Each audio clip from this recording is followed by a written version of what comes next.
Mengerti, Louis menjawab dengan halus. Tapi Tian tidak tahu kalau orang ini sedang berpura-pura. Padahal suaranya sudah menunjukkan ekspresi senyumannya. Sekali dengar, langsung merasa sangat puas. Tian bercanda mengatakan, "Aku sudah menggantikanmu. Kamu tidak mengucapkan sepatah terima kasih kepadaku?" Louis hanya menyampaikan 2 kata itu dan langsung menutup teleponnya. Tian tidak berdaya menggelengkan kepalanya. Orang ini benar-benar. Saat perlu bantuan, dialah yang paling cepat datang kemari. Setelah dibantu, dia jugalah yang paling cepat mengabaikannya. Tapi mau bagaimana lagi? Siapa suruh dia mengenal orang ini sampai bertahun-tahun? Dan dia juga adalah teman yang buruk. Lina yang hatinya masih terganggu itu kembali ke kamarnya. Para pembantu juga berhati-hati membawa koper itu masuk ke dalam. Melihat raut wajah orang-orang yang tertawa, sama seperti melihat raut wajah orang-orang yang mengganggunya sendiri. Lina tidak berkata apapun dan menyuruh mereka untuk pergi. Dia hanya berharap bisa hidup dengan mudah di keluarga Liu ini.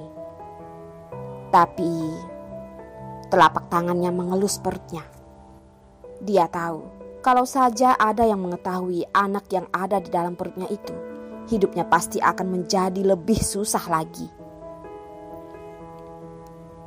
Lina berbaring di atas kasur. Suasana hatinya sudah berada di puncak kekacauan. Dan dalam keadaan seperti ini, kedua handphonenya berbunyi. Yang satu ada di dalam laci, satunya lagi handphone yang dikasih pria tadi. Lina melihat handphone yang jaraknya paling dekat dengannya dan hanya melihat pesan dari Louis. "Besok jam 7.30 malam kita pergi kencan. Tidak boleh menolaknya. Tunggu bawahan Tian datang menjemputmu." Lina melihat sejenak. Dia merasakan kebas di tangan yang memegang handphone. Dan juga tiba-tiba masuk pesan yang baru. "Kalau kamu berani telat 1 menit saja, tunggu saja akibatnya." Satu demi satu pesan itu dikirimkan. Lina merasa ingin menangis dan tertawa. Ternyata masih ada orang yang tidak sabar mendapat pesan balasan dan terus-menerus mengirimkan pesan yang berisi ancaman, yang intinya mengharuskan dia untuk datang. Setelah menunggu pesan-pesan itu berhenti dikirimkan, Lina membalasnya. "Baik, aku mengerti." Tapi dia sebenarnya tidak tahu kenapa suasana hati pria ini sangat susah untuk dimengerti daripada wanita. 1 hari sebelumnya dia memarahinya, sangat marah. Tapi hari ini malah menyuruh Tian membantunya dan juga tanpa henti mengirimkan pesan yang isinya ingin mengajak kencan. Tapi ini membuat hati Lina semakin rumit. Dia baru melepaskan handphonenya yang berisi pesan-pesan itu. Tapi di saat dia melihat handphonenya sendiri, suasana hatinya langsung menurun dan terdiam. Meskipun untuk sementara waktu ini dia bisa merasa tentram di dalam keluarga Liu, tapi Lintang terus memaksanya. Lintang menggunakan kata-kata yang kejam memarahinya. Dia memaksanya untuk memberitahukan keadaan Louis secepatnya. Kalau tidak, dia akan melukai ibunya. Lina merasa sangat frustasi dan tertekan sambil memegang handphonenya dengan erat. Dia berusaha dengan keras menahan emosinya dan membalas pesan Lintang. "Aku lagi mencari cara. Louis itu adalah tuan muda dari keluarga Liu, sedangkan aku hanyalah orang biasa. Biasanya aku juga susah untuk menghubunginya. Bahkan saat aku ingin menanyakan di mana keberadaannya, aku juga perlu waktu. Aku bisa melakukannya secepat mungkin, tapi kalian tidak boleh melukai ibuku. Lintang membalas pesannya dengan cepat. Aku tidak peduli. Kalau kamu tidak memberiku hasilnya dalam 3 hari ini, aku akan mencambuk ibumu 30 kali. Sekalian, berhenti memberikan obatnya kepada ibumu. Jadi, kalau kamu masih ingin ibumu hidup, kamu harus berusaha lebih keras lagi. Setelah melihat pesan yang kejam dari Lintang itu, raut wajah Lina terlihat sangat depresi. Dia hanya bisa dengan tidak berdaya membalas pesan terakhir itu. Baik, kamu jangan melukai ibuku. Hari berikutnya, meskipun yang dia inginkan sama seperti sebelumnya, melewati hari dengan tenang, tapi karena masalah semalam, semua yang berada di sekitarnya berubah. Semua pembantu yang melewati dia, tidak peduli mereka melakukannya dengan niat atau tidak, semuanya pasti berhenti dan memanggilnya Nona. Lina masih belum terbiasa, tapi cepat atau lambat dia tetap harus terbiasa dengan lingkungan seperti ini.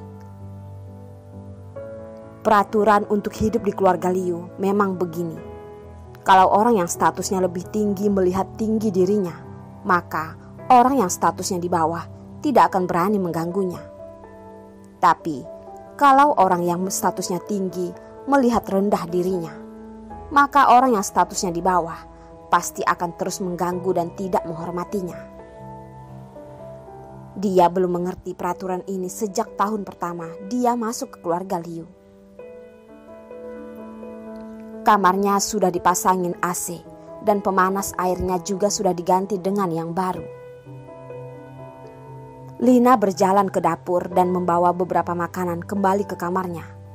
Tapi karena perintah dari Louis, dia hanya bisa makan makanan yang dibawa pembantunya ke kamarnya dan juga harus dimakan sampai habis. Tapi paling tidak, dia mengambil beberapa jenis sayuran atau bubur untuk dimakan. Saat mertuanya menubruknya, mertuanya menatapi dia dengan tatapan yang sinis dan hanya memarahinya beberapa kata, tapi tidak berani memukulnya. Dan pada akhirnya, dia hanya bisa berjalan melewatinya dengan marah. Dengan begitu, Lina melewati harinya dengan tenang dan melihat waktu sudah mendekati jam 7 malam. Suasana hatinya sudah mulai gelisah. Hatinya berdegup semakin kencang. Bawahan dari keluarga Si tepat waktu datang menjemputnya. Bawahan dari keluarga Si juga membawa baju yang sudah ditentukan dan berharap Lina masih tidak ingin bertingkah sombong di keluarga Liu, terutama di depan mertuanya Marina yang tatapannya seperti ingin mengelupas kulitnya. Belum lagi semua pembantu yang terus melihatnya dengan tatapan yang aneh. Tapi bawahan dari keluarga Si itu mengharuskannya untuk memakai baju yang sudah ditentukan itu dan berdandan dengan cantik. Lina mengganti bajunya di kamar dan memakai perhiasan yang diminta Louis. Dia langsung mengikuti bawahan dari keluarga Si keluar dari rumah. Dia mengerti dengan jelas kalau baju ini pasti Louis yang menyuruh bawahan dari keluarga Si mengantarnya kemari. Koper yang berisi perhiasan semalam itu pasti juga ada hubungannya dengan Louis. Kalau tidak, bagaimana Louis bisa tahu perhiasan apa saja yang ada di koper itu? Di saat seperti ini, Marina merasa sangat jengkel dan marah, tapi dia tidak berani menghalanginya. Dia masih harus mengantar wanita jalang ini sampai ke depan pintu dengan senyuman. Marina sangat marah. Wanita jalang ini membuatnya emosi sampai ke puncak. Dia ingin sekali menginjak wanita jalang ini, tapi malahan dia adalah kesayangan dari keluarga Si dan membuatnya tidak berani mengganggunya. Di dalam mobil, supir itu dengan sopan berkata, "Nona, Tuan Besar menyuruh Anda harus menutupi mata Anda dengan pita ini sampai ke tujuan.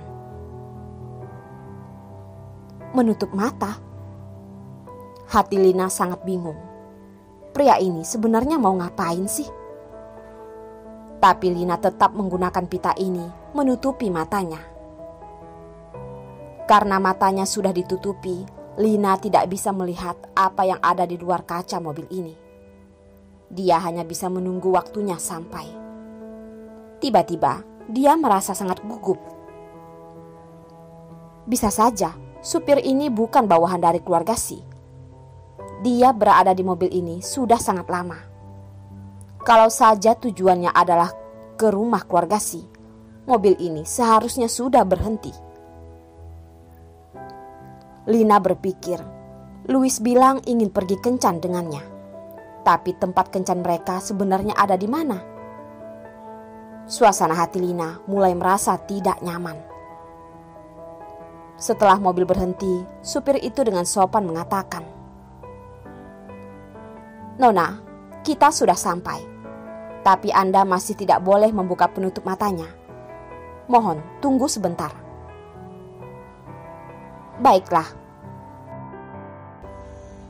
Setelah beberapa saat kemudian, Lina mendengar adanya suara langkah kaki yang semakin mendekat di luar mobil. Dan kemudian mendengar suara pintu mobil terbuka. Lina merasakan ada yang menggendongnya dan keluar dari mobil. Hati Lina berdegup dengan kencang. Dia mencium adanya aroma pinus di tubuh orang yang menggendongnya.